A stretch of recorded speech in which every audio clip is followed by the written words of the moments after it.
జై బోలో గణేష్ మహారాజ్‌కి జై. గణపతి బప్ప మోరియా. ముందుగా అందరికీ వినాయక చవితి శుభాకాంక్షలండి.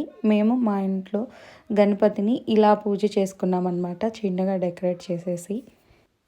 వినాయక చవితి అనేది చాలా పెద్ద ఫెస్టివల్.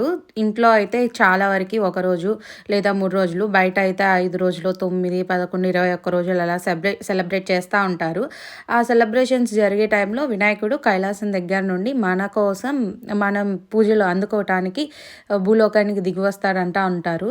చాలా పెద్ద ఫెస్టివల్, చాలా బాగా చేసుకుంటూ ఉంటాము. మేమైతే మా ఇంట్లో ఈ బుజ్జి వినాయకుడిని ఇలాగా డెకరేట్ చేసేసి అండ్ నైవేద్యాలు, పలహారాలు పెట్టి ఇలా డెకరేట్ చేసేసి చాలా బాగా పూజ అయితే చాలా ప్రశాంతంగా చాలా బాగా జరిగింది. మీరు ఎలా సెలబ్రేట్ చేసుకున్నారు? సాయంత్రం కూడా నైవేద్యం పెట్టేసి వినాయకుడిని అనేది కదిలిచ్చేసాము. Do like, share and subscribe for more.